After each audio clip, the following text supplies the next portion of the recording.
So meron tayong ginagawa dito ngayon. Yan, ito pala si owner na, si Brad Rael. Yun oh.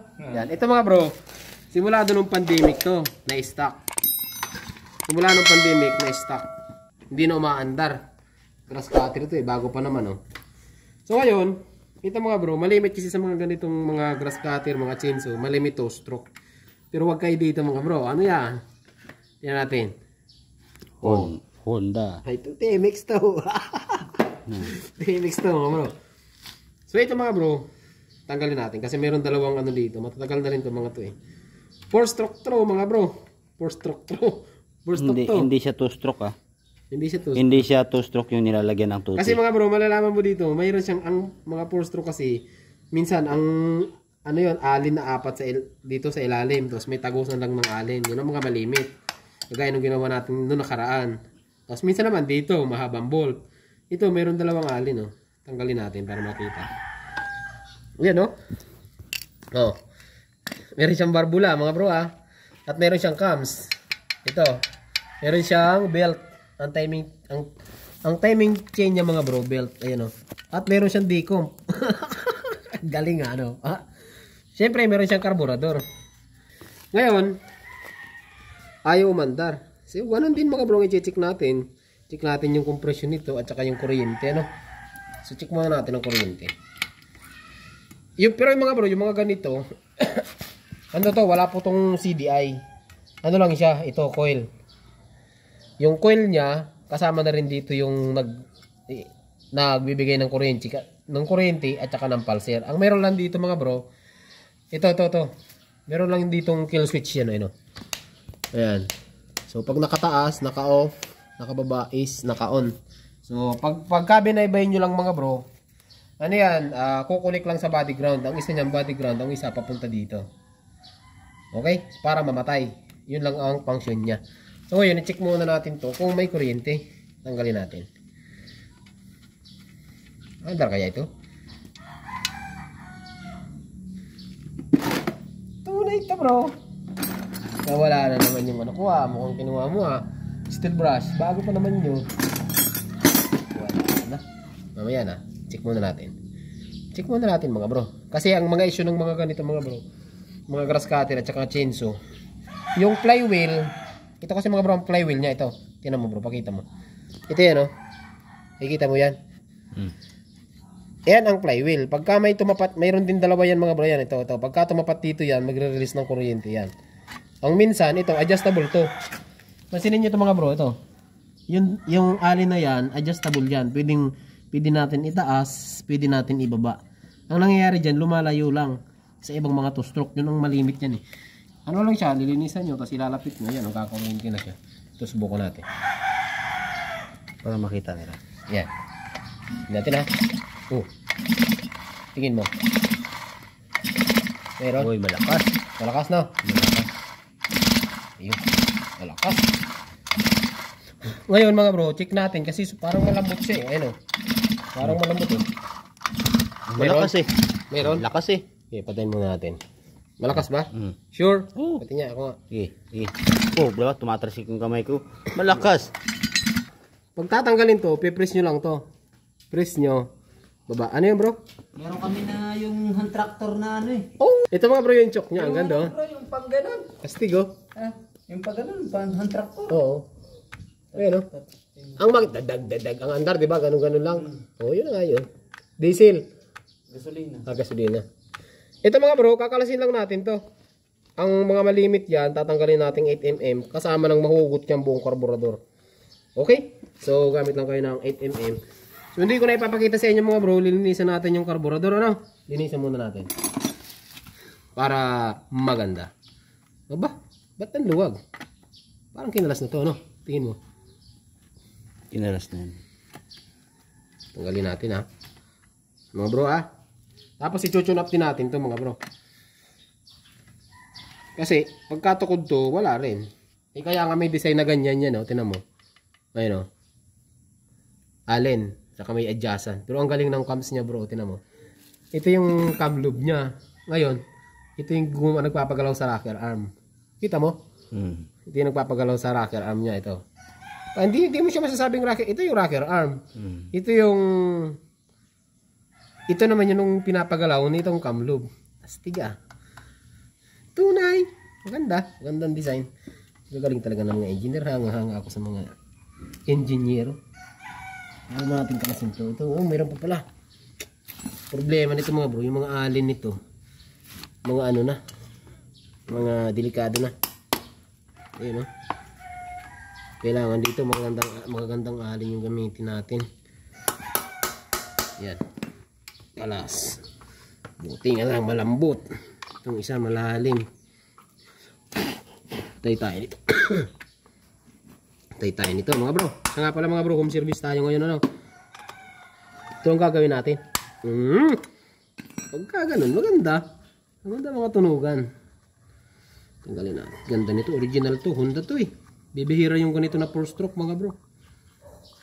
Bibihira. Baka mahal to. Magkit 10,000 siguro to. Kasi yung mga ano ngayon, yung mga 2-stroke ngayon, magkano lang yun. Sa TikTok, wala pa 2,000 eh. Ito, matibay ito. Problema, simula ng pandemic, na-stuck na. Pero sabi nung mayari nito, bro, may gumalaw na daw dito kaso hindi daw naayos. Kaya sabi niya, check natin kung kayang mapanda. Sabi ko, i-check lang naman. Testingin natin. Malay mo, matsambahan. Ito. Tapos dito mga bro, tanggalin natin itong tapos niya. Yan o. Ito yung carburetor. Ganda ah. Astig ng carburetor. Tapos, ito yung tanggalin natin itong mga fuel. Ito mga bro yung ano nyo, pag ayaw pumasok, paipapump nyo to para makatugas. Kaya nakadesign siyang ganyan. Ayun na. Astig, di ba? Malupit, malupit. Tapos, tanggalin natin yung fuel hose. Dahan-dahanin natin. Wala tayong pamalit eh. Tanggal. Patay. Wala tayong flat screw. Lungnos. Hey! Ha? Lungnos ah. Nasaan? Ito? Lungnos. Ito? Ito natin ah. Yun. Maganda to mga bakal. Kasi yung mga ibang carburetor mga bro. Ano to? Mga plastic lang. Bilis masira. Okay, so dito naman tatanggalin natin to. Hunugutin na lang natin. Maliit lang naman ang carb niya eh. Yan o. Yan, kalas na, di ba? Tapos ito wag na. Linisan na lang natin to. Wala naman tayong ayusin na dito eh. Yan o. Grabe, ang liit lang ng intake niya oh. Liit lang ah. Kitang-kita yung barbula oh. Kitang-kita ang barbula. Okay. So mamaya mga bro, update ko kayo. So kalasin muna natin to. Ang laman nito mga bro, para sa kaalaman nyo, parang ano lang siya, parang yung nakikita kayo nung Smash or yung Raider J. 'Di ba? Mayroong tornilyo doon na maliit sa gilid ng carb. Parang ganito ang laman nun. Para siyang speaker. Para siyang speaker. So linisan ko lang to, mamaya update ko kayo. So balikan ko kayo mga pag nalinisan na natin to. Ayan mga bro, so update po tayo. Bali ito yung carburetor. Ayan, so lilinisan po natin yan ano. Lilinisan natin yan. So ito kakalasin pa natin yung kanyang piston. Ayan o. So malinis na yung ilalim. So yung ibabaw naman nalinisan natin. Tapos mamaya itatiming natin to mga bro kasi mayroon din tamang timing to. No, may timing din yan. Ayan, para ma-tune up natin. Tapos masubukan natin kung aandar ba siya ano. So aandar yan mga bro. Madali lang pandarin to. Matibay ang makina nito. Honda to eh. Yan. So mamaya update ko kayo kapag nalinisan natin to. So babalikan ko kayo mamaya mga bro ano. Yan mga bro, so update po tayo ano. So bali nabalik na natin yung carburetor. Basta ang diskarte lang kung paano yung siya kinalas kanina. Ganun din yung pag babalik. Tapos lagay na rin tayo ng ayan o. Ito mga bro, dahil 4-stroke siya, hindi nyo kailangan lagyan ng oil kasi ang tuti o ang nilalagyan lang ng tuti is yung mga 2-stroke na. Tapos ito yung choke, ito yung on. Pag nakataas, so naka-choke, naka-close ang carburetor. So ang purpose naman yan mga bro, ba't sinuchoke? Para maging rich or walang makapasok na hangin, kaunti lang, mas madami yung gasolina. Sa kadahilanan, easy to start, kaya may choke tayo. So, kabit natin to. Ganito lang to. Parang yung ano, yan, yung parang sa belt, no? Okay. Testingin natin. Ito yung stop sa taas, on sa baba. Try natin mga bro, Oh, ano sa tingin mo? Ay, tunay! Try natin. Hey! Ganda ang mga basic lang mga bro. Try natin. Push start. Lumambot na. Push na. Ay. Ito may start here.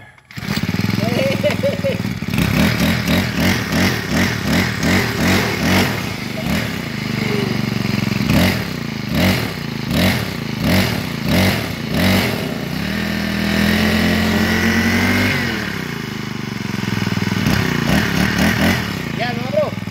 So, kung nakakita nyo, kumandar na, no? So, tuno na lang nan. Sa may mga ganitong unit, kung gusto nyo taasan ng minor, meron tayong flat screw dito. Phillips screw. Ayan, Phillips screw lang yan, mga bro. Pag inikot nyo siya ng pahigpit, lalakas ang tono, or tataas ang tono. Pag inikot nyo ng paluwag, so, hihina. Yan. Mandar na, mga bro. Meron pa tayong susunod. Madami yan, Ito, isa pa. Ayun, dalawa. At ayun. So, hanggang dito lang yung video natin mga bro. Magandang araw sa inyong lahat at shoutout kay bro. Yun, tunay.